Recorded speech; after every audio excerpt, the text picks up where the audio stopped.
First Lady Jennie Gordon, it is such a pleasure to talk to you. Well, thank you for having me. I'm very excited to be on your show.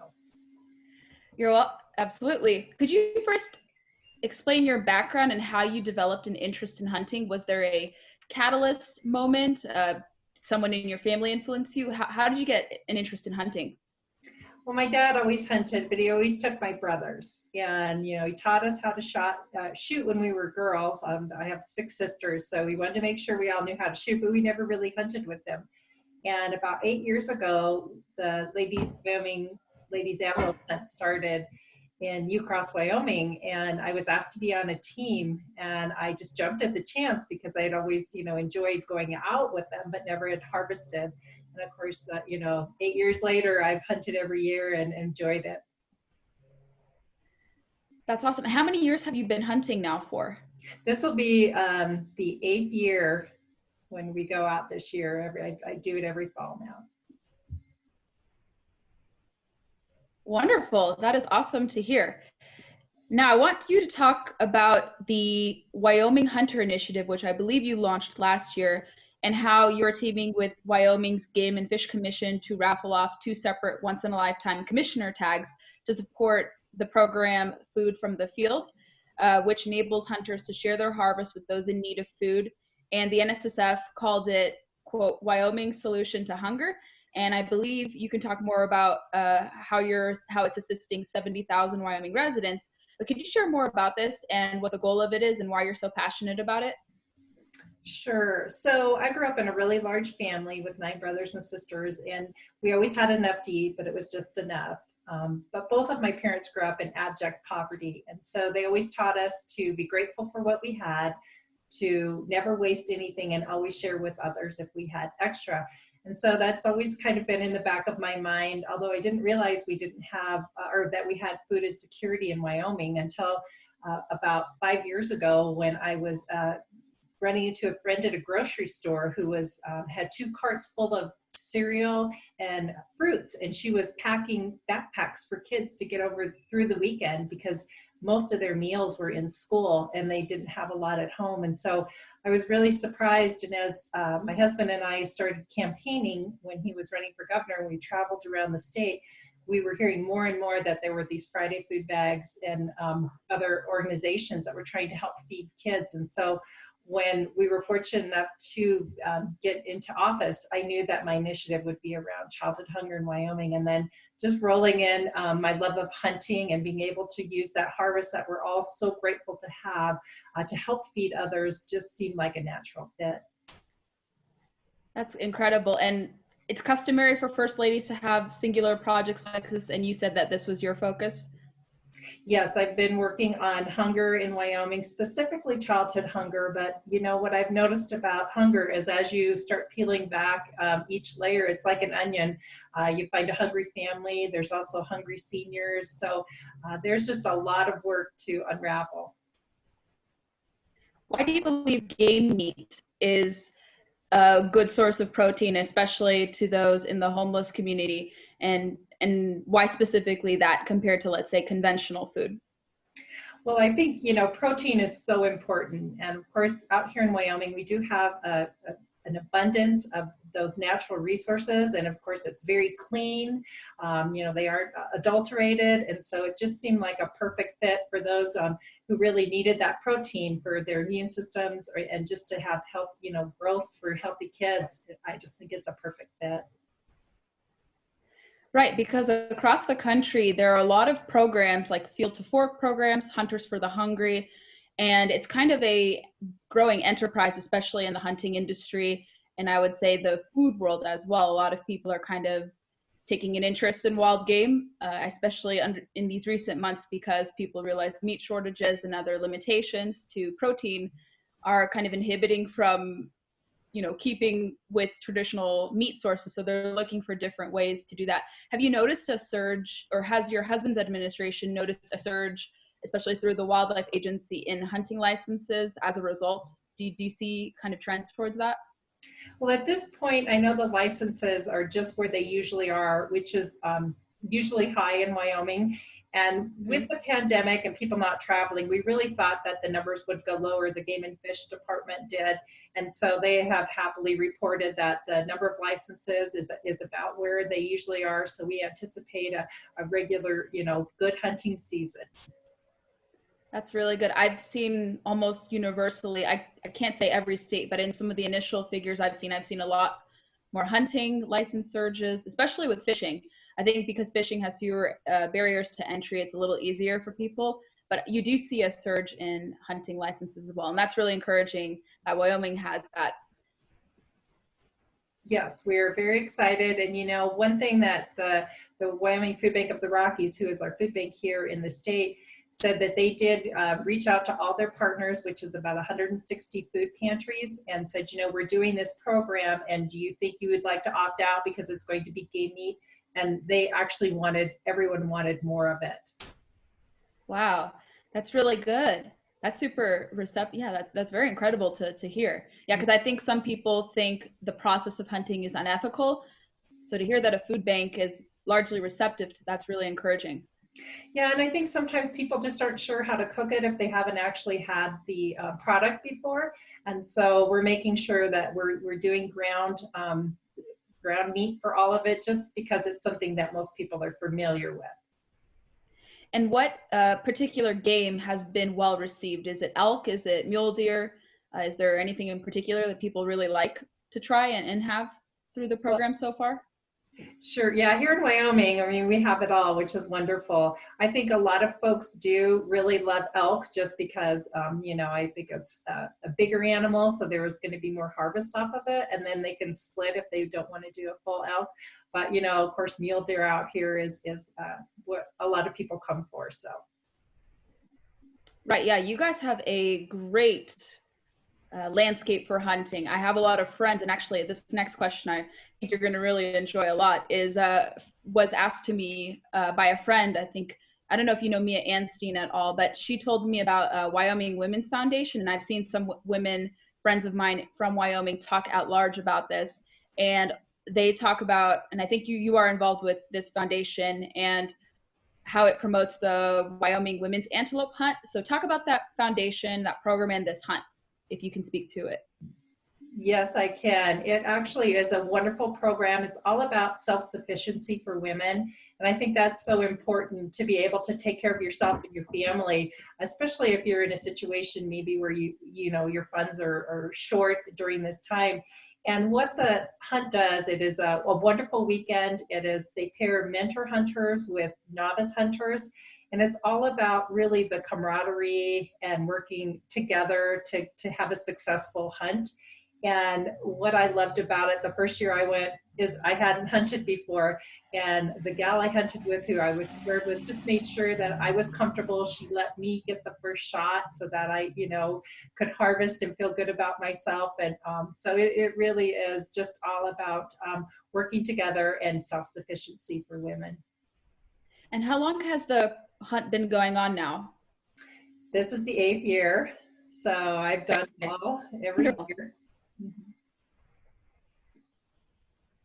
So it's kind of coincided with your hunting journey too. That's really awesome. Absolutely, yeah. So now I'm one of the mentor hunters, which is really a fun position to be in because, just seeing that excitement that the first hunter has, it is, it's not about the kill, it's about hunting. It's not called killing, it's called hunting. And so I think just really having a good stock and being able to, crawl on your belly across an alfalfa field, it just makes you feel like, you're really working hard for the hunt. How many participants usually come out for the hunt? They usually have around between 45 and 50 hunters. Oh, that's not bad. That's really good. Mm-hmm. That's a decent amount of people. And do most of the female participants successfully harvest a pronghorn sheep? Pronghorn antelope? Yes. Yeah. Actually, I think last year that they usually do. I think they may have had like 38 out of 44. And what I love about this hunt as well is they have all the local ranchers, of which our ranch is very close to that area. So we allow the hunt to take place on our land, and they all volunteer their land. They also usually have their ranch managers or maybe someone who works on the ranch be a guide. And those guides love this hunt. They say they would much rather hunt with women than some of the men because it really is about a good hunt. Yeah, I think we as a species, I guess, we're a little more patient than the men. That's what a lot of people have told me because I'm fairly new to hunting myself. Although I've grown up fishing most of my life, that was my activity of choice. But I'm a new hunter myself too, and they're like, "You're so patient. How is this?" I'm like, "I just listen." And I think a lot of women are the same way. They're patient. They want to learn the mechanics. They want to be as detail oriented as possible and not to be error prone. So that's exactly, I think, a good observation.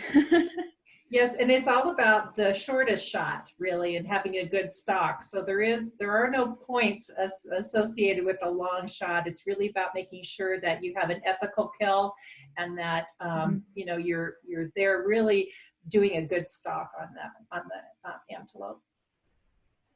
Right. Yeah. That's something someone told me to apply to as well. So maybe when I'm a little more experienced, I'll do the honors of applying and seeing if I can qualify as well. Because I haven't hunted in Wyoming yet, but I've heard pronghorn antelope are really good to target. So maybe I may partake in that in the future. And I'll definitely send people after this interview to your way or to the foundation's way to encourage them to participate as well. I think that would be a really good hunt for people to consider if they're new as well. Oh, you bet. And I'd love to host you out here. So please just let us know. It would be an honor. Yeah, absolutely. I wanted to ask you also kind of a bigger picture thing. Obviously, we've been talking about Wyoming kind of being a great backdrop for hunting and fishing, and there's really a strong conservation ethos embedded in your state, in the cowboy state.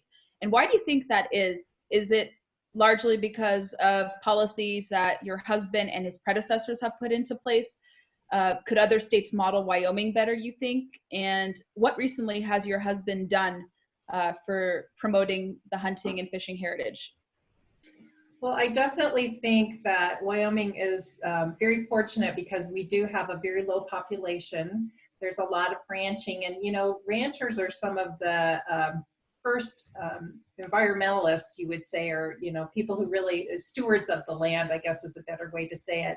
And so people really, you know, they appreciate what we have here in our state. And I do think that the Wyoming Wildlife Natural Resource Trust that was set up during the Governor Friedenthal's administration, that my husband was actually one of the board members when it was first set up. So really just being able to make sure that what we have here in Wyoming is going to help our wildlife be, you know, be better suited, be able to be, you know, have better circumstances. And my husband did recently work on the migration corridors for the mule deer here in the state, and some pronghorn antelope, and that is something that an executive order was signed to try to identify those and make sure that those migration routes that are so important to those to the wildlife to be able to be maintained, and I think that it will be successful for future generations. Yeah, I've heard that Wyoming has really led the way in that, and that's an issue I think many of us are not super familiar with. Although I have studied a little bit at length, and I know some things federally have passed, but it's something Wyoming has done pretty well with. And also, has your husband been tackling the grizzly bear issue? Because I know in the greater Yellowstone ecosystem, that's a challenge, especially with federal agencies determining that the species in that particular region is fully recovered, therefore warranting delisting. And I know Wyoming, I think a law signed into your husband affirmed that those findings despite the federal judge there. Is that also an issue that's still kind of on the minds of Wyomingans? Yes, absolutely, as well as the wolf issue. You know, the Yes. predators up in the park area definitely have they've migrated out of there. So I think it is something that is on the forefront of our state, and you know, they're working hard, but of course with the federal guidelines and other judgeships, things can happen. So Right, absolutely. Let me see 1 second here. All right. Someone also asked me to relay this to you. I think it's a really good question that's not really asked often. But I was asked to ask you, how does taking responsibility for hunting well and being outdoors help develop the virtues of a citizen? Well, that's a really good question. I think it's really important to be respectful of the environment and be respectful of wildlife. So I think when you're hunting, especially when you're in a fair chase situation, it's really you against the animal's natural tendencies. And I think, you know, it's probably one of the more fair times when an animal interacts with the human, because there are times when you hunt all day and you don't have a harvest. So I think it really gives you patience and also just respect. And being outdoors, I mean, in a beautiful fall afternoon or morning, you know, that can't be beat. Those are good words of wisdom. I also wanted to ask you, since you are very passionate about bringing women into the fold of hunting, do you have any specific thoughts on how, let's say, the State Wildlife Agency in your state and even across the nation, people, agencies, public policy groups, nonprofit organizations, those who work to increase hunting participation, how can they effectively reach out to women and court them in a very genuine way? And what methods have you seen work and what methods don't work in your mind? Well, I think that women hunters are some of the largest growing of the new hunters. And so I think that the Wyoming Game and Fish Department and other agencies have really realized that and are reaching out with things like this women's hunt. I think some of the things that work is the pink camo. That was actually approved by our legislature. So you can wear orange or pink, which is kind of fun, even though it might be a little silly, but it's, you know, I think just some of the things that don't work, I guess, are these long range shooting things that maybe don't appeal to women, you know, where they prefer to have, make sure they don't have a shot that's bad, you know, that they're able to really have a good shot. So I think those things are really important to make sure that it's appealing to women. And do you have a species that new hunters, especially new female hunters, should start with? What's your recommendation? Well, I think whatever you like to hunt is the right thing. I only hunt antelope, but that's just because of my love of this hunt. But one of the gals who's her husband is a manager on our ranch, she hadn't hunted before until I asked her to do this hunt, and now she has branched out. She's done elk, she's done mule deer, and she just loves, you know, hunting all species. So I think it just really depends what you like to do. You know, some people like to hunt turkeys or you know, birds, upland birds. So I think it just depends what you're familiar or happy to do. And it largely probably depends on the region you live in. I would say that's a big factor too. Absolutely. And I think, you know, we are very lucky around my area, which is northern Johnson County. You know, we do have elk, moose, bear, deer, and antelope. So there are some areas of the state that are very, very fortunate. Right. Very good. Well, this is not really related to hunting, but I think it still kind of relates to conservation. Is Yellowstone reopened again, and can visitors start to come visit? It is. It opened, I believe it was the second week in May. There were only two entrances opened at that time. One was the Jackson, the south entrance, and the other was the east entrance in Cody. But I think since then, some of the Montana entrances have opened. I know on Memorial Day weekend, we were only 200 cars shy of what they were last year. So I think that people want to get out. They want to, get in the wide open spaces. So we are seeing an increase in tourists there. That's really good. I loved visiting. I think it was maybe 16 years ago when I went. I took a big country road trip with my family. And Yellowstone and Grand Teton were two of the parks we visited. We love visiting Wyoming. It was incredible. And I think the last time I went was to Jackson Hole in 2015. I'm due to come back to Wyoming, but it is such a beautiful state. And I wish more people would explore it. I keep hearing people here on the East Coast tell me that they've never seen the first national park especially in the name of, you know, Yellowstone being the first national park, having been established in 1872. And I tell them, like, you're missing out if you're not going to this place. It's incredible. You'll get more in touch with the natural world. You can see wildlife, because not only do hunters like to pursue it, you can also kind of take yourself out of the hunting situation, just admire them too. I think people, like you had mentioned, also forget that you can simply admire them from afar when it's not hunting season, and Yellowstone is a good place to do that. It is, and you know, there are so many other beautiful places all around the state as well. We have the Red Desert that grows some of the largest antelope in Wyoming.